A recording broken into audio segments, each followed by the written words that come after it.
ఆయన నిన్ను ప్రేమించి ఆయన నిన్ను ప్రేమించి ఆశీర్వదించి అభివృద్ధి చేసి నీకిచ్చేదనని నీ పితరులతో ప్రమాణము చేసిన దేశములో నీ గర్భఫలమును, నీ భూఫలమైన నీ సస్యమును, నీ ద్రాక్షరసమును, నీ నూనెను, నీ పశువుల మందలను, నీ గొర్రెల మందలను, మేకల మందలను దీవించును. సమస్త జనముల కంటే ఎక్కువగా నీవు ఆశీర్వదింపబడుదువు. చూడండి, ఇక్కడ ఏమన్నాడు? దేవుడు నిన్ను ప్రేమించి ఆశీర్వదించి అభివృద్ధి చేసి నీకిచ్చదనని నీ పితరులతో ప్రమాణము చేసిన దేశములో నీ గర్భఫలమును, నీ భూఫలమైన, హల్లెలూయా, అంటే అన్ని విషయాల్లో. ఏ విషయంలో?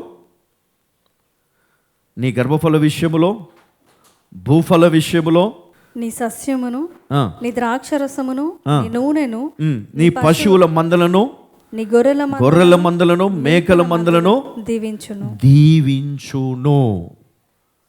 అంటే ఇప్పుడు నీవు నీ ఉద్యోగములో నీకు వచ్చే రాబడిలో నువ్వేం చూస్తా ఉన్నావు? ఈరోజు నష్టం చూస్తా ఉన్నావు. మరి ఇక్కడ దేవుడు ఏమన్నాడు?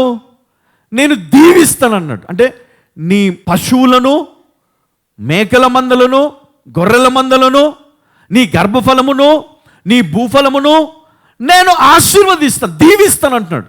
అంటే దేవుని దీవెన ఎట్లా ఉంటుందండి? మల్టిప్లై అవుతుంది, అవునా కదా?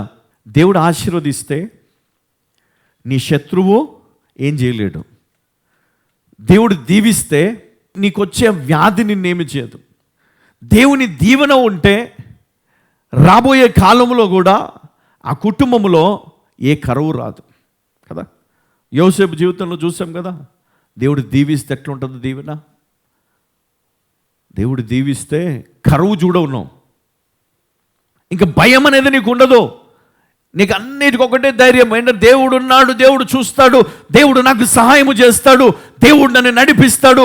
నా బాధ నుండి, నా కరువు నుండి, లేమి నుండి, దరిద్రము నుండి, రోగము నుండి, ఇదిగో ఈ చీకటి శక్తుల నుండి, మంత్రక్రియల నుండి, ఇదిగో ఈ యొక్క శాపము నుండి దేవుడు నన్ను విడిపిస్తాడు అన్న ధైర్యము, విశ్వాసము, నిరీక్షణ నీకు ఉంటే తప్పకుండా దేవుడు నిన్ను విడిపిస్తాడు. హల్లెలూయా. అందుకే ఈరోజు ఈ వాగ్దానము దేవుడు ఏం చేస్తాడంట? నిన్ను నిశ్చయముగా ఆశీర్వదించును, నిన్ను ఆశీర్వదించి వృద్ధి చెయ్యను, ఎక్స్పాండ్ చేస్తాడంట. ఆయన ఆశీర్వాదం ఎందులో ఉంటుంది? నువ్వు చేసే ప్రతి పనిలో. నువ్వు బిజినెస్ చేస్తున్నావా? బిజినెస్లో. జాబ్ చేస్తున్నావా? జాబ్లో. చదువుకున్నావా? చదువులో. ఇదిగో నీ కుటుంబంలో, సమస్తములో దేవుని దీవెన నీకు కనపడుతుంది. ఈరోజు శాపాన్ని నువ్వు చూస్తున్నావు, లాస్ కదా, అంత లాస్. ఎందుకు ఈ లాస్? ఎందుకు ఈ నష్టము? ఎందుకు ఈ కరువు? ఎందుకు ఈ లేమి? ఎందుకు ఈ వ్యాధి? ఎందుకు ఈ భయము? ఎందుకు ఈ శోధన? ఎందుకంటే మనం వెళ్ళాల్సిన మార్గము అది తిన్నగా ఉంటుంది.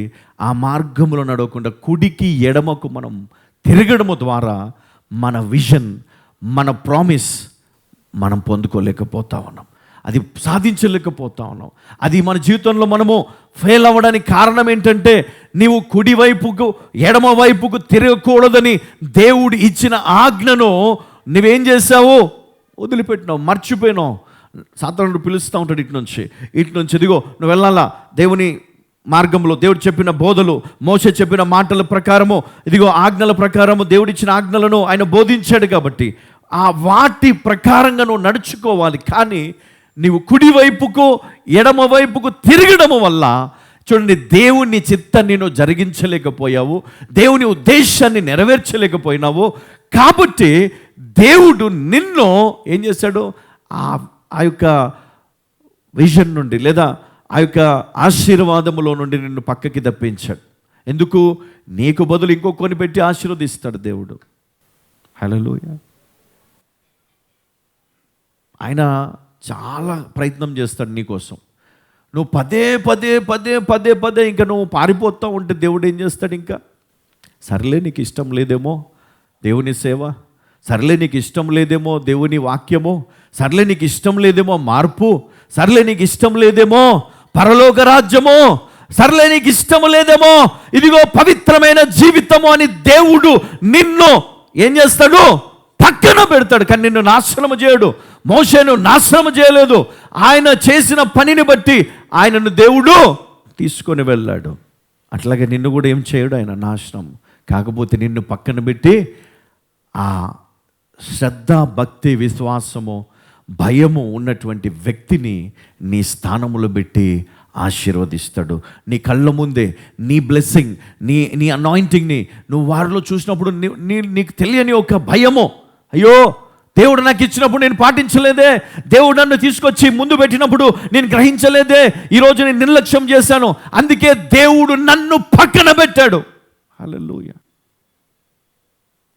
అందుకే దేవుడు నన్ను పక్కన పెట్టాడు. దేవుడు ఇచ్చే ఆశీర్వాదమును మనం కోల్పోతూ ఉంటాం. అమ్మ, చాలాసార్లు నిజంగా మరి దేవుడు మనకి ఎన్నో బాధ్యతలు ఇస్తాడు కదా. కుటుంబాన్ని ఇస్తాడు, పిల్లల్ని ఇస్తాడు, మరి ఉద్యోగముని ఇస్తాడు, తల్లిదండ్రులను ఇస్తాడు, బాధ్యతలు. ఆ బాధ్యతను మనము చాలా భక్తితో నిర్వహించాలి, జాగ్రత్తగా. చాలామంది తల్లిదండ్రులు పట్టించుకోరు పిల్లల్ని. దేవుడిచ్చిన స్వాస్థ్యము జాగ్రత్త, దేవుడిచ్చిన దీవెన జాగ్రత్త. వారిని దేవుని కొరకు పెంచండి. ఎందుకంటే దేవుడు అన్ని విషయంలో మనకు సహాయం చేయవాడైన. హల్లెలూయా.